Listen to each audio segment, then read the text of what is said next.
I can get to about 6 reps before I'm like, you know what, this isn't actually that bad. Then I get to 8, 9, 10, and I'm thinking, do I want to be here? Do I want to get bigger? Then I get to 11 and 12, and I think to myself, like, am I okay? I mean, like, am I really okay? Then I put it down, and I'm like, that was horrible. I don't want to do that again. Oh wait, gotta do the other side now.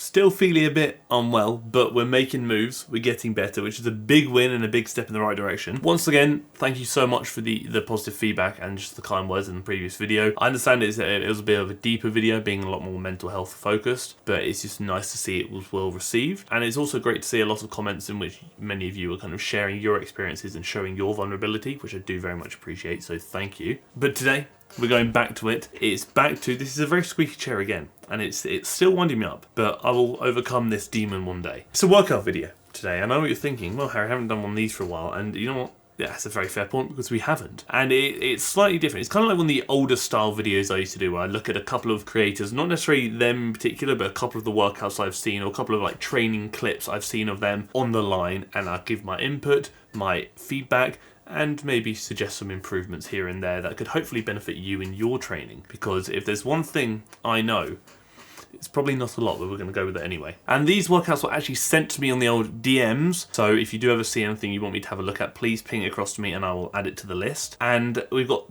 2 individuals in particular. One of these individuals is a Gymshark athlete, which probably explains the title. And the second one, I don't know if she is. She used to be. I don't know if she still is. I'm going to assume maybe she's not. And that's Libby, who is obviously with Gymshark. And we've got Hanna, who again used to be with Gymshark, but I don't know if she still is. Uncertain, but I'm sure one of you will let me know in the comment section. And we're going to talk through some of their workout bits and bobs, and we're gonna make things a bit spicy, a bit fruity, and potentially a bit jazzy as well. Who knows? But before that must be done, you know what must be done. If at any point you decide you like the video, please let me know you like the video by dropping a like on the video. As promised, we're going to bump it up slightly and see what happens. 1,300 likes in the first 24 hours is the goal, so if we could reach that, that'd be bloody exquisite, and I would very much appreciate it. If you haven't already, please do consider clicking the red button down below to subscribe to the channel, and maybe even the bell next to it so you get notified when I upload every week, twice a week. And if you have a question you want me to answer at the end of the next video, drop it down below in the comment section for comment question of the week, and I shall do so. It's a hat, and it goes with the similar theme to the previous hat I wore, where it's kind of like Tennessee summer vibes. I feel like if I was playing tennis, this would impair my vision too much, because ultimately if I'm smacking some balls with the old forehand, you know, I used to actually play tennis back in the day, not very well, I just used to try. I don't want this blocking my sight. I want it up here, I can see, but then it doesn't really stop the sight. It's all tricky, because if I'm playing tennis, I'm playing to win. I will optimise my tennis skills, and I will whack that ball so hard it ends up popping out the black hole featured in Interstellar. For that reason, I'm going to 90s music video it. Sorry, I really have digressed, because shock I do that all the time. Look, we're going to talk about Libby first, and we're going to look at, should we look at a leg day? We'll go through the movements first, you know, give my input, then we'll kind of just adjust a few bits and bobs here. Because immediately, if you're looking at the screen right now as I am, you can see a couple of things you're a bit like, what would Harry say about this? Well, we're going to find out. Let's look at the movements. We've got conventional deadlift, goblet squat, superset with hinge squat, leg extensions, walking lunges, calf raises, treadmill sprints. Interesting. We'll go movement by movement. The conventional deadlift is a fine movement. I think ultimately for a leg day, I don't know if I would incorporate a conventional deadlift when solely looking at hypertrophy, because I feel like if you're doing this primarily for, let's say, the hamstrings, then I would much prefer something like an RDL, like Romanian deadlift. If you are going to do a conventional deadlift, I'd almost tickle the idea of putting it on like a pull day, more for lower back hypertrophy, but again, there is no right or wrong there, that is merely preference. Yeah, JPG actually did quite a good video on the goblet squats a couple of weeks ago. Again, for hypertrophy, which is obviously what's kind of being implied here, and by hypertrophy, obviously, I mean the building of muscle, I don't think a goblet squat is a massively effective quad movement. I think ultimately, as I've stated many times before, other things are probably going to give out before your quads do.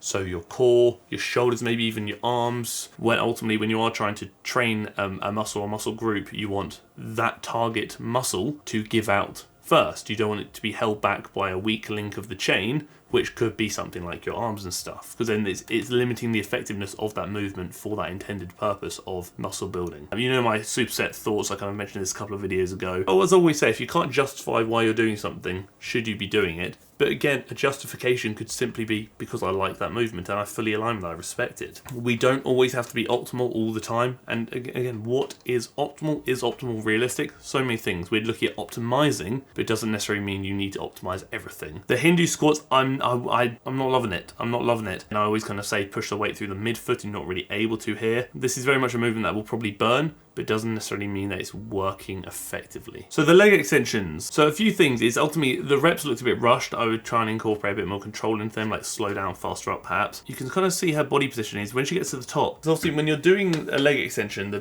big bonus and plus of a leg extension is no other movement really allows you to shorten the quads to this extent. Fantastic movement, love to see it. I would try and hinge ever so slightly forward at the hips, thus making the rec fem muscle of the quads a bit shorter because it does cross at the hips, thus making the movement more effective when looking at how short you can make the quads. So that's what I would tickle. Maybe do a little bit of a brief pause at the top when you are in the shortest position. Walking lunges, fantastic movements. I'm a fan of the walking lunges. I think they're both solid. The thing I'm not really a massive fan of is the fact that it's all 20, 20, 30. Do you know what I mean? It's very high reps. 30 is technically in the hypertrophy rep range, so obviously the rep range that we deem to be the hypertrophy range is about 5 to 30. I would personally throw in some more spice there myself. Ultimately, the conventional deadlift is not really going to be adequate for the hamstrings in my opinion, which makes this workout very quad dominant. These 4 movements involve the quads to a large extent. You've got a significant amount of knee extension occurring. So I would probably bin off the deadlifts and put in an RDL there instead. Again, I'd swap out goblet squats for like a leg press or a hack squat personally, not necessarily in this order. I'd bin off Hindu squats and chuck in like a leg curl variation so you can get like maybe lying leg curl to what the hamstrings in the shortened position. Leg extensions stay in there, fantastic. Walking lunges again can stay in there, fantastic. Or you could do a split squat if you would prefer. Oh, a full body Freaky Friday workout that had to be shared. Talk to me, tickle me this. I've got a few movements in here I want to look at. The rep range again is a bit limited. It's now towards a lower end. Again, I would throw in some other bits and bobs, but let's consider that later. Back squats. This is pretty solid back squat technique. I like that. It looks like this Libby has longer femurs, which is kind of contributing to her forward lean,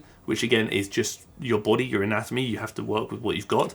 But as a whole, this is quite a nice looking squat. The RDL, this is what I wanted to bring up. It looks like, I may be wrong, but it looks like Libby is doing mixed grip. When you're doing kind of any movement that involves the grip, people tend to mix grip because it is a bit easier on the grip. I think that can lead to some rotational problems, potentially, where obviously you then shift to one side. There are ways to combat that, like anti-rotational movements, like Palloff press, etc. But personally, I've mentioned this so many times before, and you're like, Harry, I know what's coming. You tell me anyway, I'm going to tell you anyway. I would strap up. Wrist straps, because again, you don't want your grip to be a limiting factor.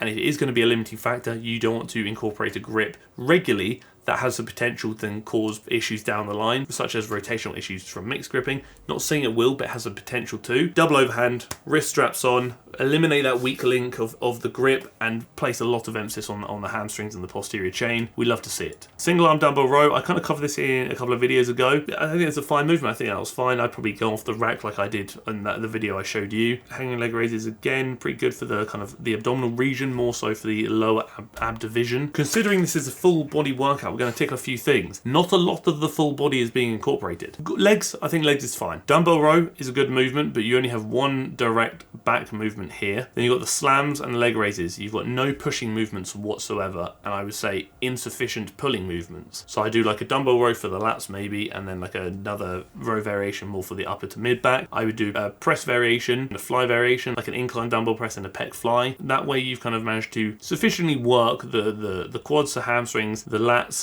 the upper mid back, and the pecs. If you wanted a 7th movement, you'd chuck in like a side raise variation, so then you've also got the delts in there as well. I just think that this kind of split for a full body workout is a bit lacking. There's no right or wrong, that's just my preference. I know Libby's not looking to be a bodybuilder, she's probably training for health, fitness, and to achieve a solid physique, which she has, but I'm just saying you could maybe make it a bit better if your goals were a bit more towards a balanced hypertrophy approach, we'll say. Hanna O, let's have a look at the old split squatterino. It makes me laugh, it actually does. It makes me cackle when I get tagged in videos of you guys doing split squats, or you tag me in split squat videos or send them to me, because it's just so funny, because it's become such like almost like a meme now that I dislike split squats, which I do. Not because I don't think they're effective, I think it's a bloody amazing movement. But regardless of how good or strong I get, they never get easier. If anything, they actually get worse because I have to lift more weight to progressively overload. And then every time I do a set, I can get to about 6 reps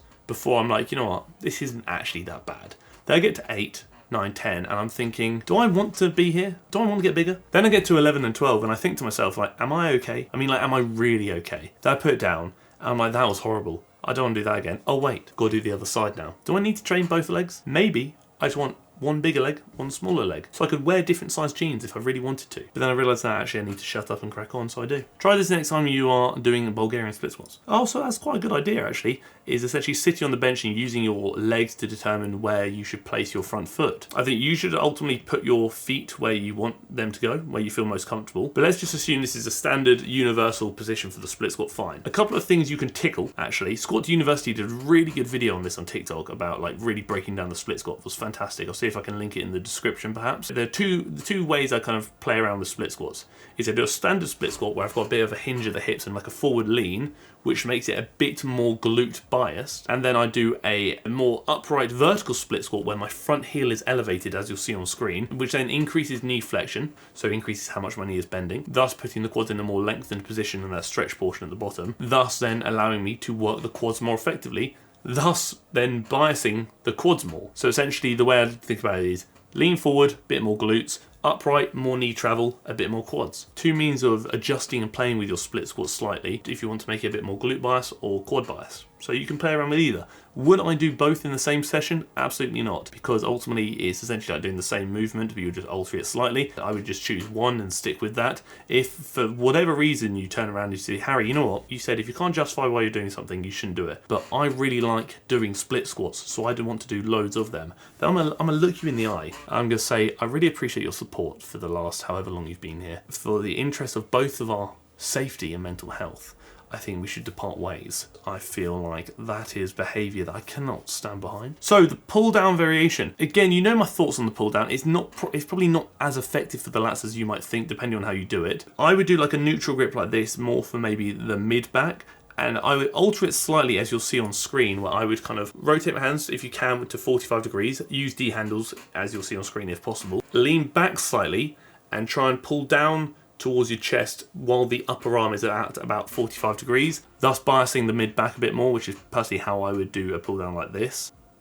Solid movement. So I'm going to send me back that movement there. But what I would do is, tickle me this, Hannah, is I propose a slight adjustment, and you're going to see it on screen now. Still rocking that single arm cable row, but instead of being there, you know, free hanging around with no support, which could then present itself as a limiting factor, because if you load up enough weight, you may find yourself really fighting for balance and stability. You may be shifting forward. Go to a low row machine if you have it. You'll see this on screen now. Drive that pad into your hips and use that as your support to prevent you sliding and almost eliminate the stability aspect, or at least reduce the stability aspect, which could hold you back depending on how heavy you're going. The T-bar row, a few things. So the V-grip handle that she is using, again, it doesn't really allow you to fully shorten the lats, because obviously you're rowing and your elbows are naturally kind of flaring slightly. You'd want a wider handle so you can really keep that upper arm close to the body and get all the way back in line with the body to then fully shorten the lats. But I think the T-bar row without any chest support is going to be a bit limiting, because your lower back may well give out first. So what I would do is I'd maybe alter it slightly, go on an incline bench, as you'll see on screen now, make it a bit more mid-back focused,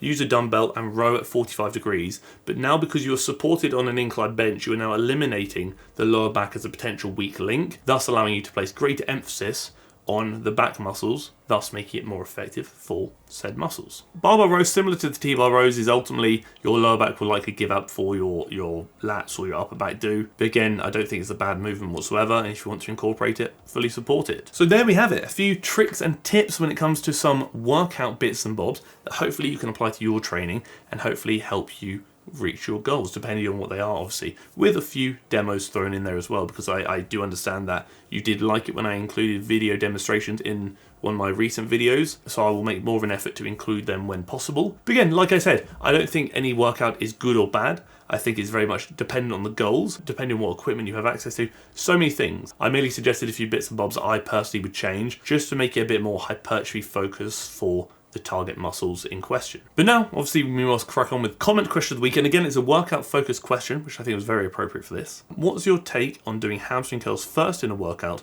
rather than compounds to see specific growth for them, or doing any isolation work before compounds for that matter? So pre-exhausting muscle is essentially taking the muscles you're looking to target to the point of fatigue, usually via an isolation movement. So essentially doing, like Hannah said, your leg curls before your compound. And again, the theory is that because they're fatigued, they have to work harder. Again, there's a few things to consider. If your hamstrings are a weak point and you want to include hamstrings first so you can place more energy and emphasis on them, I personally would probably alter your programming to then favor your weak links and place more emphasis on them whilst ensuring that you're hitting them multiple times a week as well. Another consideration would be, because muscles typically respond better when considering hypertrophy to lengthened position dominant movements, i.e. compound movements in many cases, versus shortened position dominant movements like isolations, it makes sense to prioritize the lengthened position movement first, unless you were doing like a compound set or i.e. a superset in which you're working the same muscle in different positions. Because our shortened position tends to fatigue first, I would likely do the shortened position movement before the lengthened position movement. That's another story. Personally, for most people, not everybody, I would likely do my compounds first and my isolations later. That being said, because I've had a few knee issues in the past and my knees do get a bit fruity, I tend to actually do an isolation movement before my hack squats and things like that. So I typically do leg extensions, which although may not be optimal, I just find due to my